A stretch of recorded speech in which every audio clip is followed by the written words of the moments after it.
Hello students, कैसे हैं आप। उम्मीद करते हैं अभी तक पढ़ाए हुए सारे वीडियो आपको अच्छी तरह समझ में आए होंगे। और अगर कोई प्रॉब्लम हो तो आप कमेंट बॉक्स में जाकर के अपनी प्रॉब्लम टाइप करिए और उसका रिलेटेड आंसर आपको तुरंत मिलेगा। ठीक है, अगर आप चैनल पे नए हैं तो प्लीज उसे सब्सक्राइब करिए, वीडियो को लाइक करिए, अपने फ्रेंड्स के बीच में शेयर करिए। तो आज हम लोग का टॉपिक है chemical properties of the acid. पिछले जो वीडियो है उसमें हम लोगों ने फिजिकल प्रॉपर्टीज की सारी डिटेल्स कवर कर ली थी। आज का जो हम लोग का टॉपिक है उसमें हम लोग पढ़ेंगे chemical properties of the acids. तो आपके आईसीएसई 10th क्लास के सिलेबस में, ठीक है ना, कुछ गिनी चुनी रिएक्शन ही दी हुई हैं, जिसमें सबसे पहली रिएक्शन जो है उसको न्यूट्रलाइजेशन रिएक्शन कहा जाता है। एंड न्यूट्रलाइजेशन रिएक्शन जो है बहुत आसान रिएक्शन है। आप पिछले जो लोअर क्लासेस है, अभी 10th से पहले के जो लोअर क्लासेस है, वहां पर भी आपने इस रिएक्शन को पढ़ा होगा, देखा होगा। ठीक है, तो पढ़ा होगा, देखा होगा। अगर आपने समझा नहीं तो आज उसे समझो। एक छोटा सा लॉजिक है, वो लॉजिक बना लोगे और केमिस्ट्री जब तक पढ़ोगे, ठीक है, चाहे कितनी भी हायर स्टडी कर लो, केमिस्ट्री जब तक पढ़ोगे ये कॉन्सेप्ट बदलने वाला नहीं है कि न्यूट्रलाइजेशन क्या है। न्यूट्रलाइजेशन के बहुत सारे तरीके हैं, लेकिन जो सिंपल मेथड है, जब कोई एसिड किसी बेस के साथ रिएक्ट करता है तो इस मेथड को कहा जाता है न्यूट्रलाइजेशन रिएक्शन। ठीक है बेटा, reaction of acid with base. इस रिएक्शन का जो एक कॉमन नाम है, वो नाम क्या है, तो दैट इज न्यूट्रलाइजेशन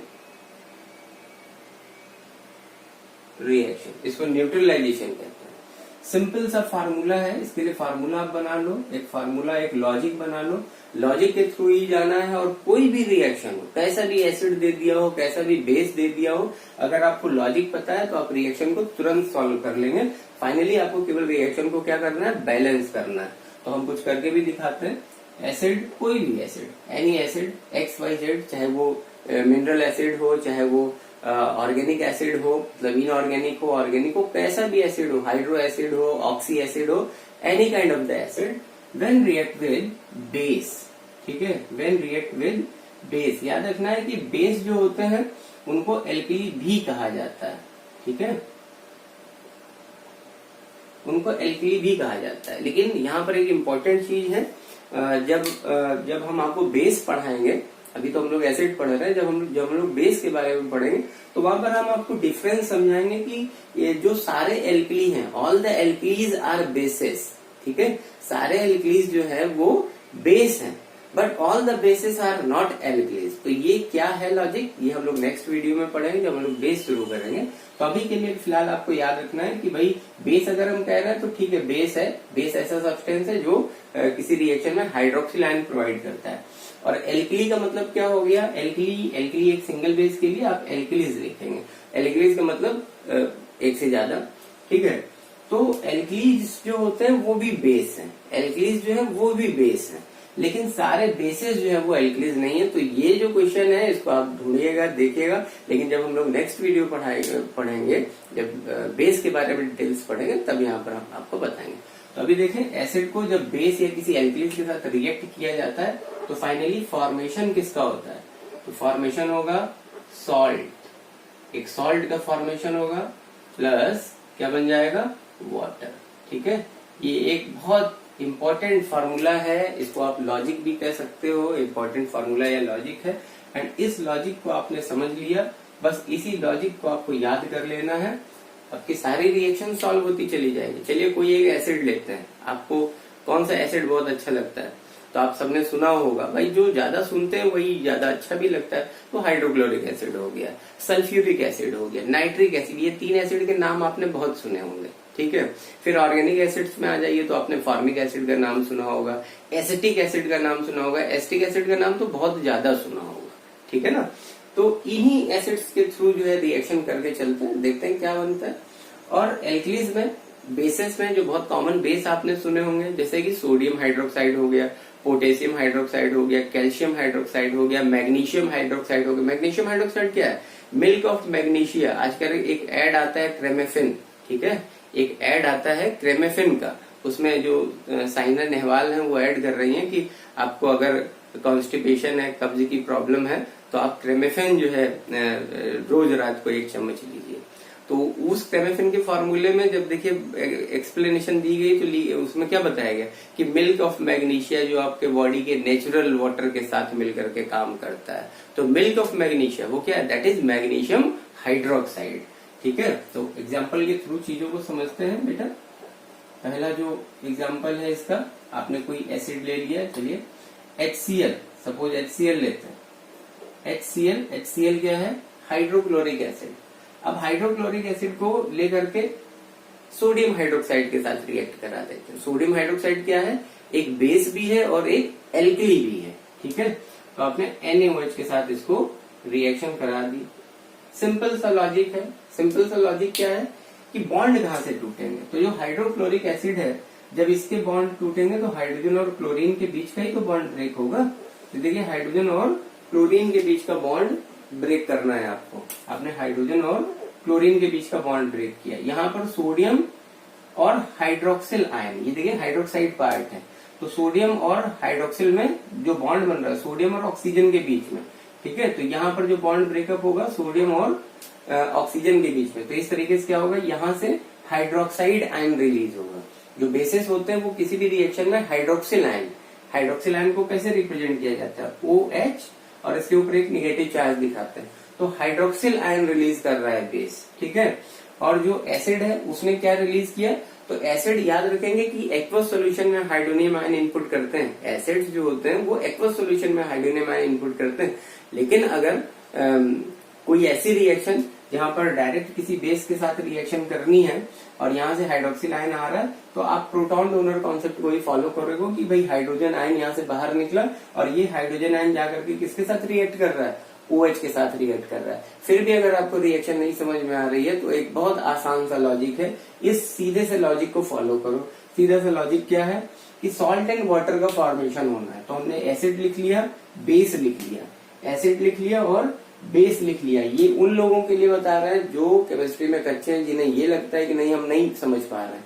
तो शुरुआत एकदम सिंपल चीजों से करो, आपको समझ में आने लगेगा, तो फिर आप टफ चीजें भी करना स्टार्ट कर देंगे। ठीक है, मतलब टफ चीजें भी फिर आपको टफ नहीं लगेंगी, आसान लगेंगी। तो आप क्या करें, यहाँ पर सॉल्ट बना लेते हैं, और एक बड़ा कॉमन सॉल्ट कौन सा है जो हम लोग डेली जिससे डील करते हैं, दैट इज सोडियम क्लोराइड। ठीक है, इसको किचन सॉल्ट या टेबल सॉल्ट भी कहा जाता है। तो आपने क्या किया, यहाँ पर NaCl का फॉर्मेशन कर दिया, NaCl। अब NaCl में जो सोडियम है वो मोस्ट मेटेलिक है और जो क्लोरीन है वो यहाँ पर इस पर्टिकुलर जगह पर ये क्या है, नॉन मेटेलिक कैरेक्टर वाला एलिमेंट है, मतलब नॉन मेटल है, और सोडियम क्या है, मेटल है।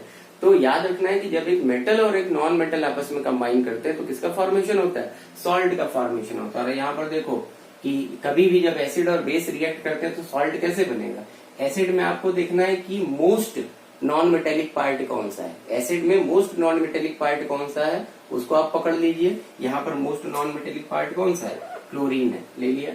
और जो बेस है उसमें मेटेलिक पार्ट क्या है, तो मेटेलिक पार्ट को आपने कवर कर लिया, यहाँ पर ये सोडियम है। अब नॉन मेटल और मेटल दोनों को आपस में क्या कर देना है, कंबाइन कर देना है। आपने कंबाइन कर दिया, क्या बन गया, देखिए NaCl बन गया। और NaCl क्या है, सोडियम क्लोराइड सॉल्ट। ठीक है, ठीक है, ये एक सॉल्ट है, नाम क्या है इसका, सोडियम क्लोराइड। इसको कॉमन सॉल्ट भी बोला जाता है, ठीक है, किचन सॉल्ट भी बोला जाता है। आ गई बात समझ में। एंड अब बच क्या चीज गई बेटा, बच गया यहाँ पर देखिए हाइड्रोक्सिल आयन, और यहाँ पर क्या बच जाएगा, ये हाइड्रोक्साइड पार्ट बच गया, और यहाँ पर क्या रह गया, हाइड्रोजन। तो हाइड्रोजन को OH के साथ ले जाकर के आप क्या कर दो, कंबाइन कर दो। ये जो हाइड्रोजन है इसको यहाँ से उठा करके आपने OH के साथ कंबाइन कर दिया। तो जब OH के साथ कंबाइन किया तो क्या बन गया, दिस इज H2। देखो यहाँ पर एक हाइड्रोजन है ना, एक हाइड्रोजन और आया तो क्या हो गया 2H2 और ये ऑक्सीजन, तो this is H2O। Clear, H2O। अब इस रिएक्शन को न्यूट्रलाइजेशन रिएक्शन क्यों कहा गया है ना, व्हाट इज द ट्रुथ या फैक्ट बिहाइंड टू से दिस रिएक्शन न्यूट्रलाइजेशन। तो उसका रीजन ये है, जरा समझिए। एसिड के लिए हम लोगों ने जो एसिड की जो केमिकल एक जो रिएक्ट करने की जो टेंडेंसी थी, जो केमिकल बिहेवियर था एसिड का, उसके लिए हम लोगों ने क्या टर्म यूज किया था, आपकी बुक में टर्म दिया हुआ है, क्या हम लोगों ने पढ़ा था, बेसिसिटी ऑफ द एसिड। तो एसिड की जो केमिकल स्ट्रेंथ होती है, एसिड की जो केमिकल स्ट्रेंथ होती है उसको क्या बोलते हैं, उसको बोलते हैं बेसिसिटी, उसको बोलते हैं बेसिसिटी। और बेस की जो केमिकल स्ट्रेंथ होती है उसको क्या बोलते हैं, एसिडिटी। उसको बेस की केमिकल स्ट्रेंथ को क्या बोलते हैं, एसिडिटी।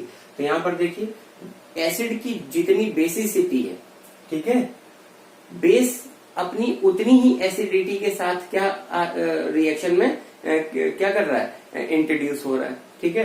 तो यहां से आप यूं समझो कि जो एसिड है, एसिड से जितनी बेसिसिटी प्रोवाइड करी जा रही है, जितनी बेसिसिटी प्रोवाइड करी जा रही है, बेस से उतनी ही क्या मिल रही है, एसिडिटी मिल रही है, ठीक है, उतनी ही एसिडिटी मिल रही है।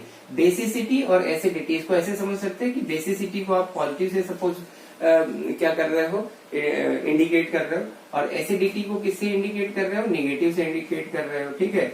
अब मैथ का यहाँ पर फॉर्मूला लगा दो, ये प्लस ये माइनस, ठीक है, प्लस और माइनस को जब सम किया जाएगा तो बेटा क्या आ जाएगा, 0 आ जाएगा। और 0 का मतलब कुछ नहीं, 0 का मतलब कुछ नहीं मतलब न्यूट्रल। तो इसलिए इस रिएक्शन को क्या बोलेंगे, न्यूट्रलाइजेशन रिएक्शन। अगर समझ में आया हो तो प्लीज वीडियो को लाइक करना, अपने फ्रेंड्स के बीच में शेयर करना मत भूलिएगा। चैनल में नए हैं तो उसे सब्सक्राइब कर लीजिए। क्लियर, चलिए। तो ये हो गया आपका कि न्यूट्रलाइजेशन रिएक्शन इसे कहते क्यों हैं। सम मोर एग्जाम्पल आर हियर, जैसे कि आपने इस बार ले लिया सल्फ्यूरिक एसिड, एक ऑक्सी एसिड लेकर के देखते, एक आपने हाइड्रो एसिड लिया, अब ऑक्सी एसिड लेके देखते, H2SO4, H2SO4, और H2SO4 को सपोज फिर से आपने NaOH के साथ रिएक्ट कराया, ठीक है, कोई जरूरत नहीं कि NaOH, आप यहाँ पर KOH भी ले सकते हैं। बुक में बहुत सारे एग्जाम्पल दिए हैं, आप वीडियो को अच्छी तरह से समझ लो, ठीक है। मेन सारी चीजें हम एक्सप्लेन कर दे रहे हैं, एंड रिलेटेड बहुत सारी चीजों को आप बुक में भी पढ़िए, ठीक है। अगर कोई प्रॉब्लम आती है तो आप कमेंट बॉक्स में जाकर के अपनी प्रॉब्लम को टाइप करो, उसका रिलेटेड आंसर आपको मिलेगा, ठीक है। तो देखते हैं यहाँ पर क्या हुआ भाई, यहाँ पर ये हुआ कि सेम वही पीछे वाली चीज, देखो यहाँ पर बॉन्ड कहाँ से टूटे, फिर से यहाँ से बॉन्ड तोड़ोगे। अब जो हमारा H2SO4 है उसका बॉन्ड कैसे टूटे, तो जरा ध्यान दीजिए।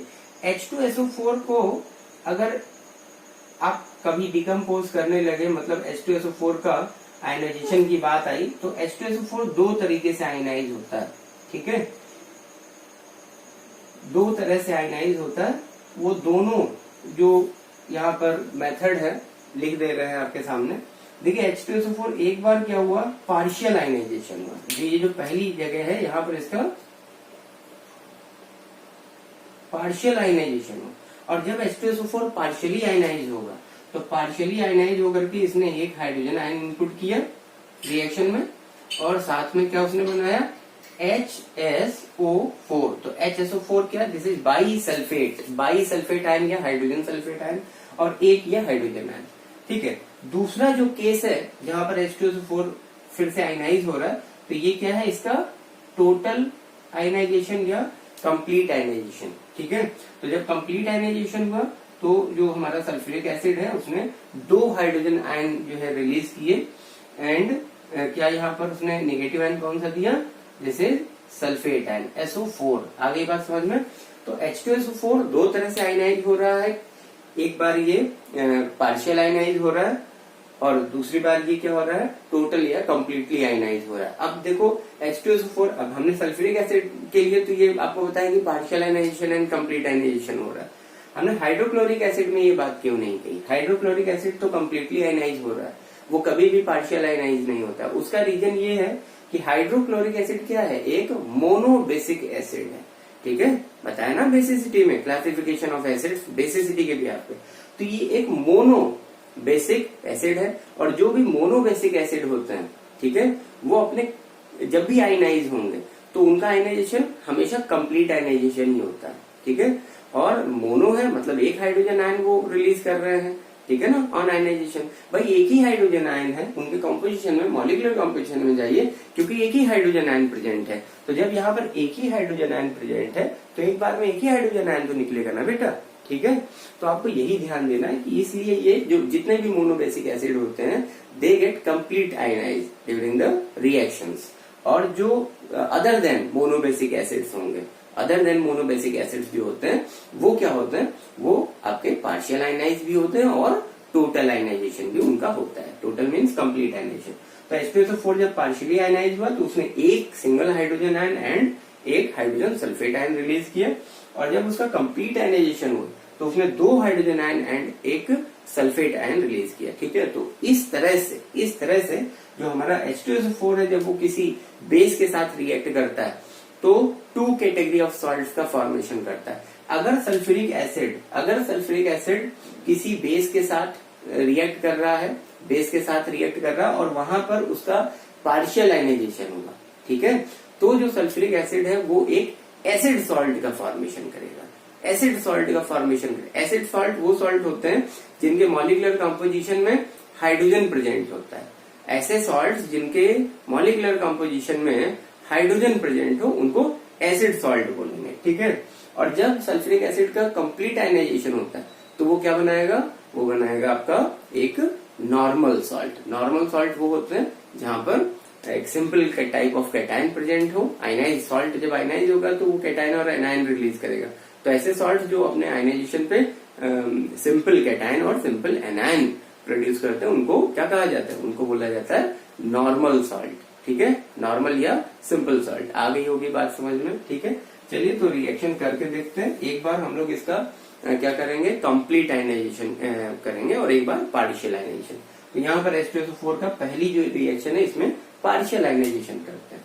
तो यहाँ पर देखिए पार्शियल आयनाइजेशन हुआ और पार्शियली आयनाइज होकर के इसने क्या बनाया, ये बना दिया। यहाँ से पार्शियल आयनाइजेशन होगा, देखो 2 हाइड्रोजन है ना, ये 2 हाइड्रोजन में से केवल आपको एक सिंगल हाइड्रोजन ही उधर ले जाना है। ठीक है, एक सिंगल हाइड्रोजन। यहाँ पर अगर H2SO4 को इस तरह से लिख दे बेटा तो आप और बेहतर समझ पाओगे। HHSO4 2 हाइड्रोजन होगा ना, H2SO4 H2 या HHSO4 कह लो। तो देखो इसका आयनाइजेशन कैसे हो रहा है, यू, ये पार्शियल आयनाइजेशन हुआ। तो एक ही हाइड्रोजन आयन उसने रिलीज किया और एक क्या रिलीज कर दिया, बाई सल्फेट या हाइड्रोजन सल्फेट आयन। और इन दोनों को आपस में आपने क्या कर दिया, लिंक कर दिया, सोडियम को और HSO4 को। तो जो सोडियम और HSO4 को आपस में लिंक किया तो यहाँ पर बच्चों क्या बन गया, NaHSO4। अभी NaHSO4 क्या है, सोडियम हाइड्रोजन सल्फेट। ठीक है, इसको कैसे पढ़ोगे, सोडियम हाइड्रोजन सल्फेट। सोडियम है, हाइड्रोजन है, सल्फेट है, तो सोडियम हाइड्रोजन सल्फेट। या HSO4 जो होता है वो बाई सल्फेट आयन भी कहलाता है, तो इसलिए इसको सोडियम बाई सल्फेट भी बोल सकते हैं। इसके 2 नाम है ना, 2 नाम है, एक तो हो गया सोडियम बाई सल्फेट और दूसरा क्या है, सोडियम हाइड्रोजन सल्फेट। आ गई बात समझ में। इसके बाद बचा हुआ पार्ट क्या है, बचा हुआ पार्ट देखिए OH। यहाँ पर OH बच रहा है और यहाँ पर क्या बच रहा है, H और OH को आपस में आप क्या कर दो, लिंक कर दो। क्या बन गया, H2O। तो देखिए हियर क्लियर हो रही है बात। ये फॉर्मूला हमारा एकदम फिट है, लॉजिकली एकदम करेक्ट है। When acid react with a base, a salt and water are form. ठीक है, सॉल्ट एंड वाटर का फॉर्मेशन होता है। देखो HCl ने रिएक्ट किया NaOH के साथ, क्या बन गया, NaCl। ठीक है, अलॉन्ग विद वाटर। साथ में जब H2SO4 रिएक्ट कर रहा है, H2SO4 का यहाँ पर हम लोगों ने पार्शियल आयनाइजेशन किया, क्या बन गया, NaHSO4।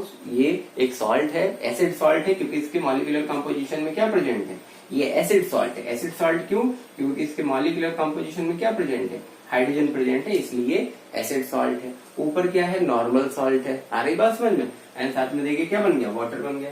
देखिए अगली रिएक्शन जहां पर H2SO4 का कंप्लीट आयनाइजेशन हुआ है, तो अभी फिर से H2SO4 को HHSO4 लिख लो। रिएक्शन को समझने के लिए किया जा सकता है।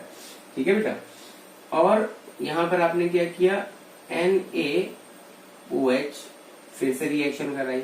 अब क्वेश्चन ये राइज होगा, आप सोच रहे होगे कि यार सर यहाँ पर भी NaOH आपने लिखा, यहाँ पर भी NaOH लिखा, उसके साथ H2SO4 HHSO4 या H2SO4 लिखा तो दोनों सेम ही है।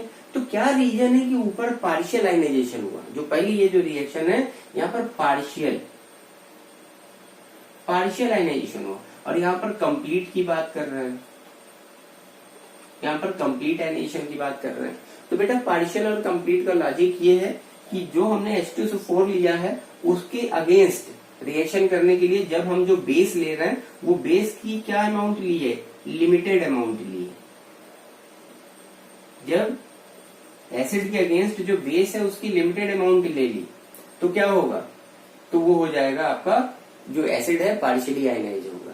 लेकिन यहाँ पर जो हमने एसिड लिया है, ठीक है, उसके अगेंस्ट बेस। अच्छा, यहाँ पर एक चीज आपको और भी ध्यान देनी कि एसिड कौन सा है, आपका डाई बेसिक एसिड है, और जो बेस लिया है वो क्या लिया है, मोनो एसिडिक लिया है, ठीक है। तो मोनो एसिडिक बेस के लिए ये कॉन्सेप्ट चलेगा जो यहाँ पर बताया। अब यहाँ पर देखो हमारा सल्फ्यूरिक एसिड जो है उसके अगेंस्ट हमने बेस जो NaOH लिया है, उसकी अमाउंट क्या ले ली है, उसकी अमाउंट हमने ले ली है नॉर्मल से ज्यादा। नॉर्मल से ज्यादा का मतलब क्या है, एक्सेस, ठीक है, इसकी एक्सेस अमाउंट ले ली। यहाँ पर आपने अमाउंट लिमिटेड ली थी, यहाँ पर एक्सेस ले ली, तो क्या हो जाएगा हमारा जो H2SO4 है दैट विल कंप्लीटली आयनाइज। यहाँ पर इसका कंप्लीट आयनाइजेशन होगा, और एक्सेस अमाउंट क्योंकि ली है तो दिखाना भी पड़ेगा। तो यहाँ पर आपने 2 ले लिया, देखिए ऊपर 1 लिया है, 1 मॉलिक्यूल ऑफ NaOH, 1 मोल है ना NaOH, और यहाँ पर जो NaOH के H2SO4 के साथ रेशियो है वो क्या हो जा रहा है, डबल हो जा रहा है ना, तो एक्सेस हो गया। अब देखिए यहाँ पर जब आयनाइजेशन हुआ, जब यहाँ पर ये आयनाइजेशन हुआ, तो ये जो सोडियम है ये जा करके SO4 के साथ कंबाइन हो जाएगा, और जो सल्फेट होता है उसके ऊपर क्या होता है, माइनस का 2 चार्ज, SO4 के ऊपर माइनस का 2 चार्ज, और एक सोडियम के ऊपर प्लस का 1 चार्ज, है ना। तो 2 सोडियम है, 2 सोडियम का मतलब +2 हो जाएगा, और एक सल्फेट मतलब -2, तो -2 और +2 क्या हो गया, न्यूट्रल हो गया। न्यूट्रल का मतलब सॉल्ट, सॉल्ट बन गया। तो यहाँ पर क्या बना दिया आपने, देखिए यहाँ से क्या मिला था, 2 सोडियम मिले थे, तो ये हो गया Na2, और यहाँ से क्या मिल गया, SO4, तो दिस इज Na2SO4। अभी तक आपको फॉर्मूला मेकिंग भी समझ में आ गई होगी, हालांकि आपने 9th क्लास में फॉर्मूला मेकिंग पढ़ी है, chemical equations, reactions and equation जो एक लेसन था उसमें। तो यहाँ पर देखिए Na2SO4 बन गया, और NH2SO4 के मॉलिक्यूलर कंपोजिशन में आपको क्या हाइड्रोजन दिखाई दे रहा है, नहीं दिखाई दे रहा है। Na2SO4 के मॉलिक्यूलर कंपोजिशन में देखिए हाइड्रोजन नहीं, जब हाइड्रोजन नहीं है तो वो क्या हो जाएगा, वो एक नॉर्मल सॉल्ट हो जाएगा या सिंपल सॉल्ट हो जाएगा। आगे बात समझ में, एंड साथ में क्या बन गया, H2O बन गया, ठीक है। अब जरा चेक कर लेते रिएक्शन बैलेंस है कि नहीं, तो रिएक्शन बैलेंस नहीं है, क्यों, क्योंकि देखो यहाँ पर 2 हाइड्रोजन है, और यहाँ पर हाइड्रोजन आप 2 दिखा रहे हो, लेकिन इस 2 को यहाँ पर इस हाइड्रोजन से मल्टीप्लाई करोगे तो 2 ये हो गए और 2 ये हो गए, तो टोटल हाइड्रोजन कितने हो गए, 4 हो गए ना। समझ बात आ गई, 4 हाइड्रोजन, 4 हाइड्रोजन को बैलेंस करने के लिए यहाँ पर आपने 2 लगा दिया। अब एक बार फिर से चेक करिए रिएक्शन बैलेंस है कि नहीं, तो देखो 1 2 और 2 हाइड्रोजन, ये हाइड्रोजन तो बैलेंस हो गए। ऑक्सीजन कितने हो गए, 2, देखिए 2 ऑक्सीजन। सोडियम कितने हैं, देखिए 2 है, ठीक है। एक सल्फर है, हाँ। अब यहाँ पर ऑक्सीजन कितने हो गए, 4।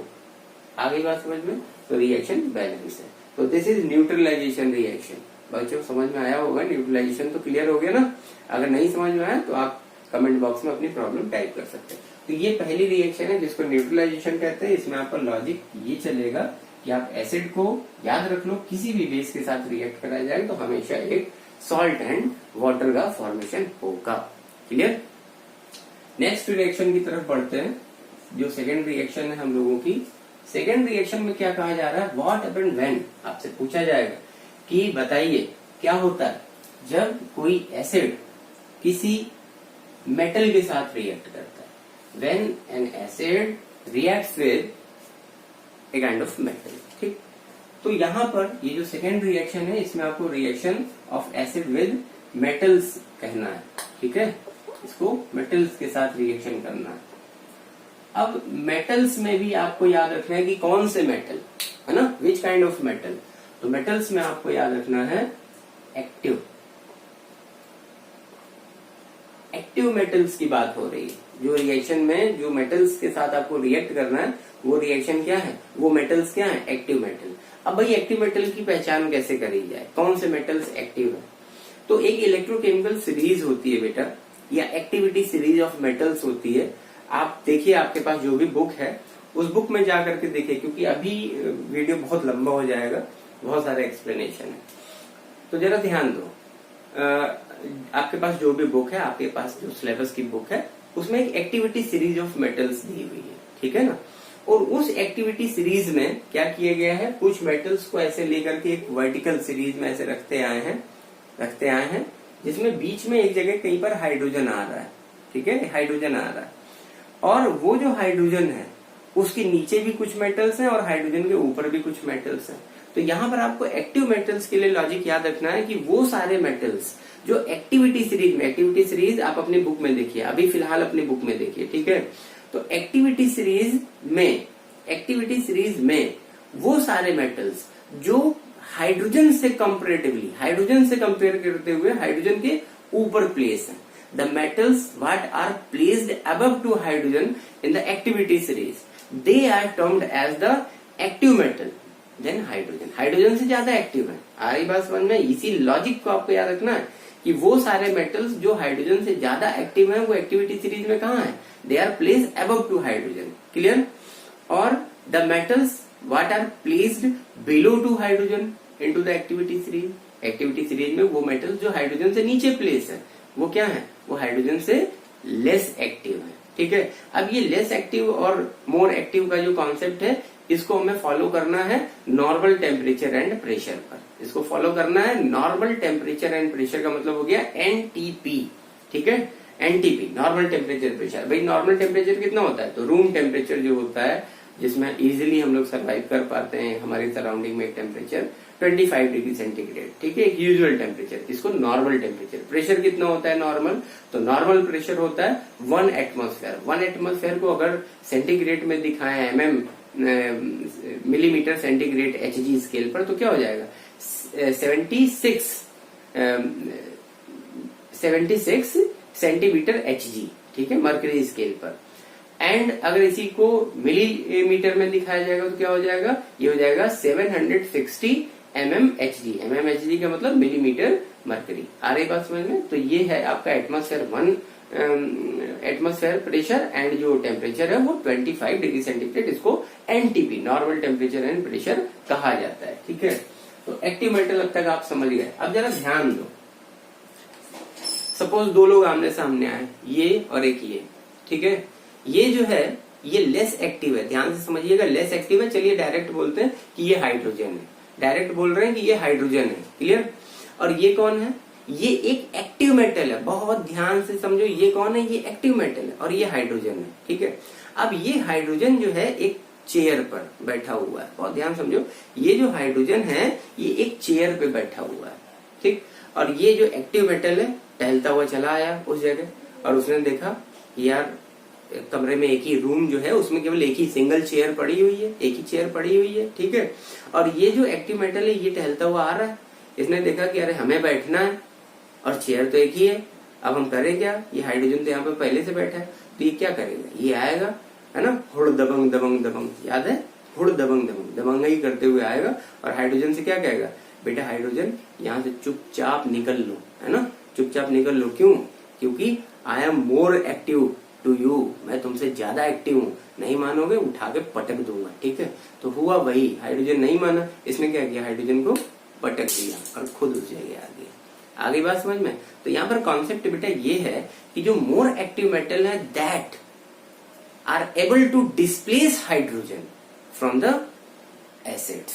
कोई भी एसिड हो, यूजुअली यहाँ पर डाइल्यूट एसिड की बात करेंगे, क्योंकि जो डाइल्यूट एसिड होते हैं वो अच्छी तरह से आयनाइज होते हैं। डाइल्यूट एसिड्स जो होते हैं वो बहुत अच्छी तरह आयनाइज होते हैं, इसलिए यहाँ पर डाइल्यूट एसिड्स की बात करेंगे, क्लियर। तो आप समझ गए होंगे कि जो एक्टिव मेटल्स होते हैं they have a tendency to displace hydrogen from the dilute acids, clear. यहाँ पर आपको यही कॉन्सेप्ट याद रखना है कि जब एक्टिव मेटल्स हाइड्रोजन के साथ एसिड के साथ रिएक्ट कर रहे हैं तो क्या होता है। तो इसमें भी लॉजिक बना करके देखो, काम करो। हमारा एक सीधा सा फंडा है कि अगर चीजें आप सिंप्लीफाइड वे में स्टार्ट कर रहे हैं तो बहुत इजीली आपको समझ में आती हैं, और एक बार बेसिक स्ट्रांग हो गया तो फिर कुछ भी कैसा भी कितना भी टफ आ जाए यूं हो जाएगा, ठीक है। तो चलिए स्टार्ट करते हैं। एसिड, कोई एसिड, और एसिड को किसके साथ रिएक्ट करा लिया आपने? एक्टिव मेटल लिखना मत भूलो। एक्टिव मेटल्स कौन है? जो हाइड्रोजन से अबव प्लेस्ड है, कहां पर? In activity series. फॉर्मेशन किसका हो गया भैया? फॉर्मेशन हो गया। अभी क्या बताया?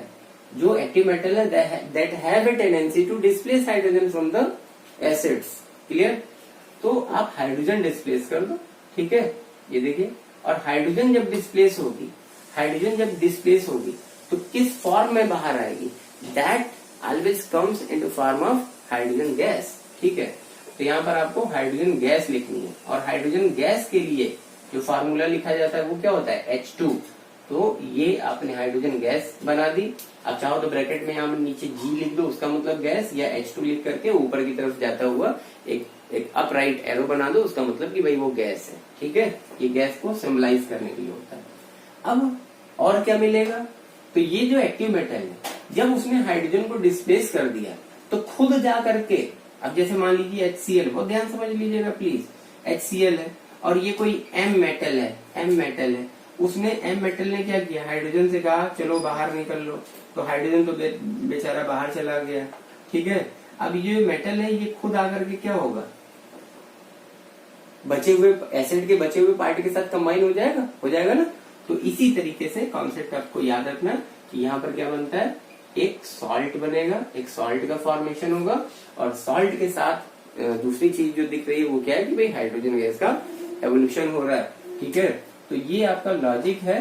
This logic is very very very important. ऐसे ही आप बना लीजिए और आप रिएक्शंस को सॉल्व करते रहेंगे। अब यहाँ पर एक पॉइंट आपको बता देते हैं, जो पॉइंट बहुत इंपॉर्टेंट है। यहाँ पर हमने आपको बताया ना डाइल्यूट एसिड्स, जो एसिड है वो कैसा होना चाहिए, डाइल्यूट। लेकिन इसमें एक एक्सेप्शन है, इसमें आप नोट करके एक पॉइंट डाल दें, एक्सेप्शन।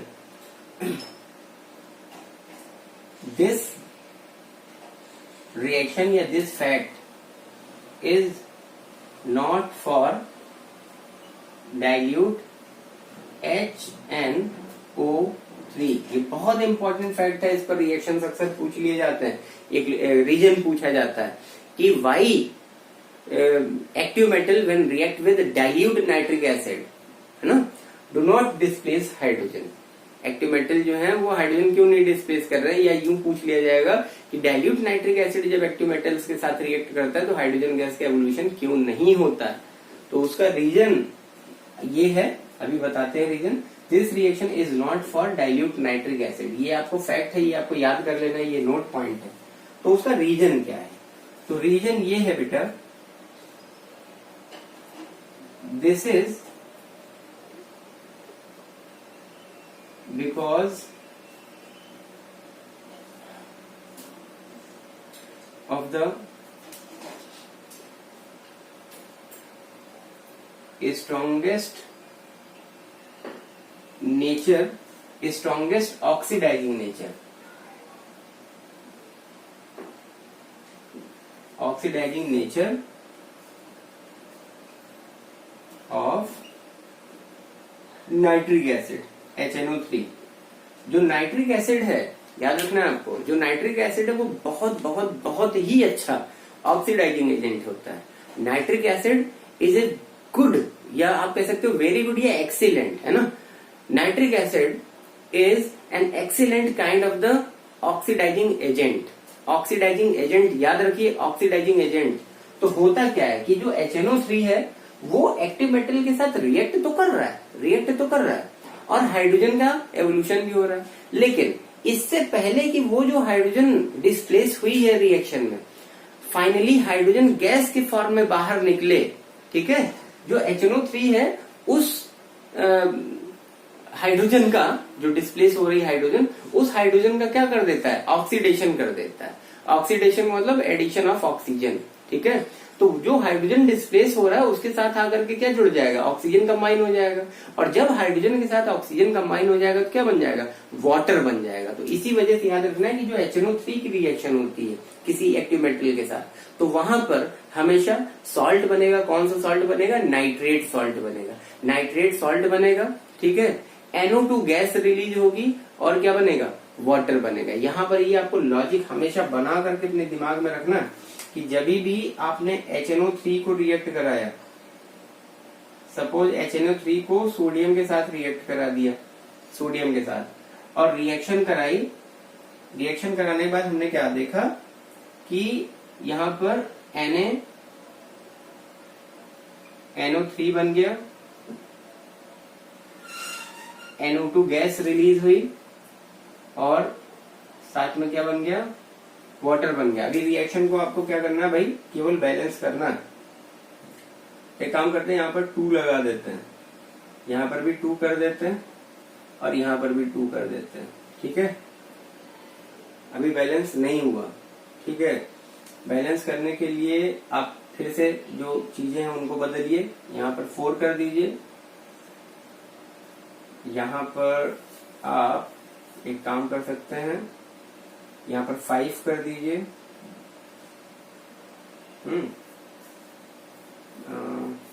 नहीं, इससे भी काम नहीं बनेगा। ये काम करते हैं, यहाँ पर 4 करते हैं, यहाँ पर 4 ही रहने देते हैं और 4NO2 नहीं, ऐसे नहीं। एक काम करते हैं, 2 स्टेप में रिएक्शन करके देख लेते हैं। HNO3 gives NO2 plus H2O and ये नेसेंट ऑक्सीजन। ठीक है, अभी फाइनली हो जाएगी बैलेंस। यही लॉजिक है, ध्यान से समझिए। आप HNO3 को इसी तरह बैलेंस करोगे, HNO3 की रिएक्शंस को। ठीक है, एंड सोडियम के साथ रिएक्ट कराया। अब आपको पता है कि नाइट्रेट सॉल्ट का फॉर्मेशन होना है। ठीक है, तो यहाँ पर NO2 और ये जो एक नेसेंट ऑक्सीजन है इसको उठा लाओ। पहले तो यहाँ पर 2 लगाएंगे बैलेंस करने के लिए, ये हो जाएगा आपका 2, बाकी सब बैलेंस है। ठीक है, और यहाँ पर बन गया आपका NaNO3। क्लियर, इतना हो गया। अब फाइनली जो इक्वेशन है उसको आप लिखेंगे तो ये हो जाएगा आपका 2HNO3 प्लस Na। ठीक है, बैलेंस हो गया बेटा। यहाँ पर आपका एक ऑक्सीजन, हाँ ठीक है, हो गया बैलेंस। ऐसे करना, ये लिखेंगे, ये लॉजिक है, इसको याद कर लो, एकदम दिमाग में बिठा लो। HNO3 के साथ रिएक्शन जो हो रही है उसको ऐसे करेंगे, HNO3 plus Na gives NaNO3 plus NO2 plus H2O। ठीक है, अब बैलेंस करने के लिए, क्योंकि यहाँ पर 2 आपके ये हैं तो और 2 हाइड्रोजन उधर हैं, तो आपको कुछ नहीं करना है, केवल यहाँ पर 2 लगा देना है। ठीक है ना, यहाँ पे 2 लगा देना एंड चेक करिए अभी बैलेंस है कि नहीं है।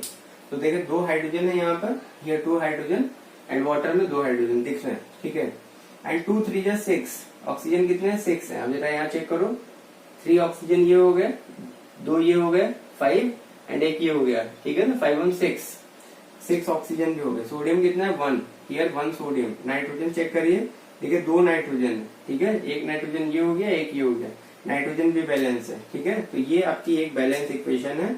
ये HNO3 के लिए आपको याद रखना है कि HNO3 इस तरीके से। तो यहाँ इस रिएक्शन को लिखने का पॉइंट ऑफ व्यू बस इतना था कि जो ऊपर फैक्ट लिखा है कि जो हमारे एक्टिव मेटल्स हैं किसी भी डाइल्यूट एसिड के साथ जब रिएक्ट करते हैं, ठीक है, याद रखना है कि जब भी कोई एक्टिव मेटल डाइल्यूट एसिड्स के साथ रिएक्शन करता है तो हमेशा हाइड्रोजन गैस का एवोल्यूशन होगा। क्यों?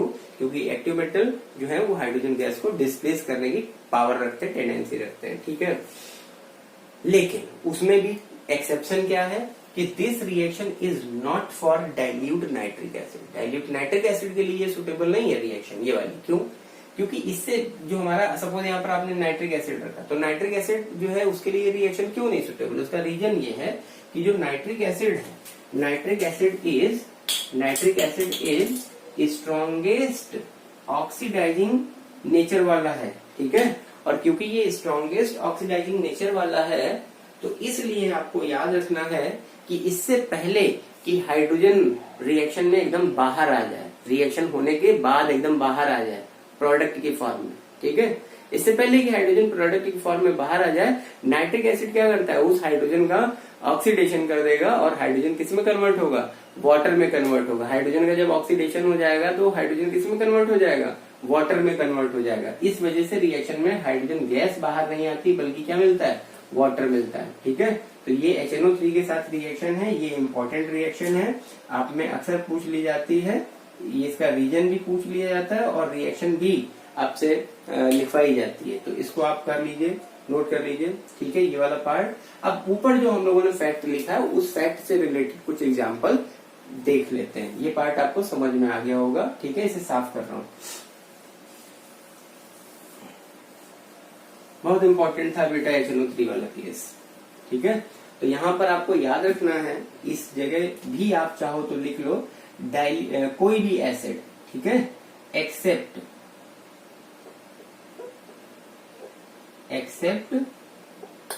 आप लिख लीजिए, अच्छी तरह से इसे लिख लीजिए यहां पर, इसके लिए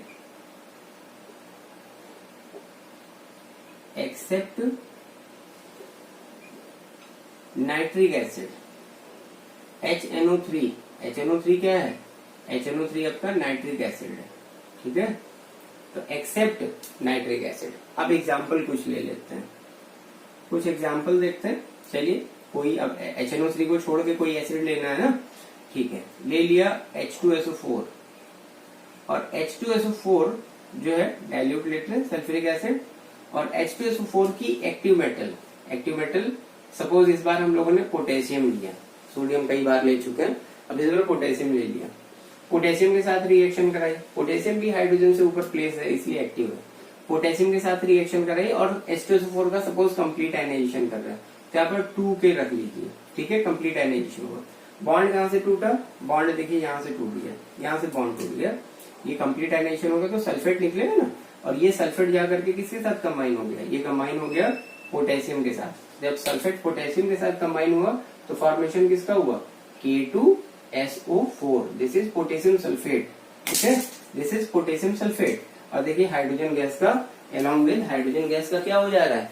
एवोल्यूशन हो जा रहा है, तो हाइड्रोजन गैस भी ये बाहर आ गई, ठीक। ये बात क्लियर हो गई, पॉइंट क्लियर हो गया कि सल्फ्यूरिक एसिड ने पोटेशियम के साथ रिएक्ट किया। चलो अब HCl को लेकर के एक बार रिएक्शन कराते हैं। HCl को रिएक्शन कराते हैं किसके साथ? कैल्शियम के साथ, ठीक है। चलिए कैल्शियम के साथ रिएक्शन कराई, कैल्शियम हो, मैग्नीशियम हो, कोई भी एक्टिव मेटल है सर, उनके साथ रिएक्शन। आप सपोज कैल्शियम लिया है, ठीक है, तो यहाँ पर कैल्शियम कॉरेस्पॉन्डिंग सॉल्ट बनेगा, है ना, ऐसा सॉल्ट बनेगा जिसमें मेटेलिक पार्ट कौन है? कैल्शियम है। तो देखो यहाँ पर भी वही लॉजिक आएगा ना, है। सबसे पहले तो आप हाइड्रोजन गैस निकाल दीजिए, इसलिए निकाल दीजिए ताकि आपको रिएक्शन को बैलेंस करने में प्रॉब्लम ना हो। देखो यहाँ 2 हाइड्रोजन है, यहाँ पर हाइड्रोजन 1 है, तो यहाँ पर 2 लगा दोगे, बैलेंस हो गया, ठीक है। और इसका आयनाइजेशन कर दो, HCl कंप्लीट आयनाइज हुआ, 2 हाइड्रोजन तो H2 निकल गए, अब बचे क्या? 2 क्लोरीन बचे, और कैल्शियम जो है उसकी वैलेंसी क्या होती है? 2 होती है। तो कैल्शियम की जो 2 वैलेंसी है उसको बैलेंस करने के लिए क्लोरीन पहुंच रहा है कैल्शियम के साथ, और क्लोरीन की वैलेंसी क्या होती है? 1 होती है। तो इसका ये प्लस का 2 है, कैल्शियम प्लस का 2 इलेक्ट्रॉन रिलीज करेगा, और जो क्लोरीन है वो क्या हो? माइनस का 2 होगा, ठीक है। तो ये जाकर के आपस में जब कंबाइन होंगे क्या बनेगा? ये बन जाएगा आपका CaCl2, क्या हो गया? कैल्शियम क्लोराइड हो गया, ठीक है। यही रिएक्शन सपोज आपने एल्यूमिनियम के साथ करनी है, सपोज HCl और HCl को लेकर के एल्यूमिनियम के साथ करनी है।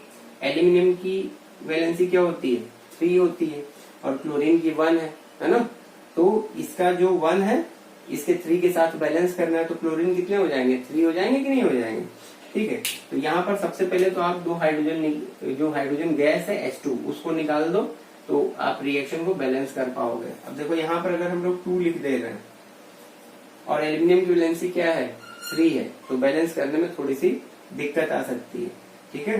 तो यहाँ पर करना क्या है? यहाँ पर आप 2 लगा दीजिए, और यहाँ पर क्या कर दीजिए? यहाँ पर 6 कर दीजिए, और यहाँ पर क्या कर दीजिए? 3 कर दीजिए। तो 2 एल्यूमिनियम है यहाँ पर, और क्लोरीन कितने हो गए? 6 हो गए। तो ये हो जाएगा आपका AlCl3, और यहाँ पर 2 लगाएंगे तो देखो सब कुछ बैलेंस हो गया, तो एल्यूमिनियम क्लोराइड मिल गया। आगे ना समझ में? इसी तरह से सपोज अब ये रिएक्शन में जो कैल्शियम है उसे हटा के सपोज जिंक ले लिया, तो यहाँ पर क्या हो जाएगा? जिंक क्लोराइड का फॉर्मेशन हो गया, और हाइड्रोजन गैस का एवोल्यूशन हुआ। आ रहा समझ में?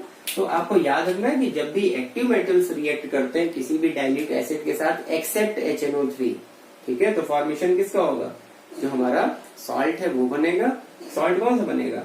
मेटल कॉरेस्पॉन्डिंग मेटल, एंड जो आपने एसिड लिया है वो, है ना, उस सॉल्ट में मेटल तो प्रेजेंट होगा, मेटल तो जाएगा ही जाएगा, और एसिड जो है उसका एक कॉरस्पॉन्डिंग पार्ट होगा। जैसे HCl लिया तो क्लोराइड सॉल्ट होगा, सल्फ्यूरिक एसिड लिया तो सल्फेट सॉल्ट होगा। समझ में आ गई बात? ठीक है, तो इस तरीके से ये रिएक्शन आपकी कंप्लीट हुई। 2 रिएक्शन आज हम लोगों ने पढ़ी बेटा, न्यूट्रलाइजेशन रिएक्शन एंड जो ये बहुत इंपॉर्टेंट रिएक्शन थी, reaction with active metals to dilute nitric acid except HNO3। ये दोनों रिएक्शन आपको समझ में आई होंगी, उम्मीद करते हैं बहुत अच्छे से समझ में आई होंगी।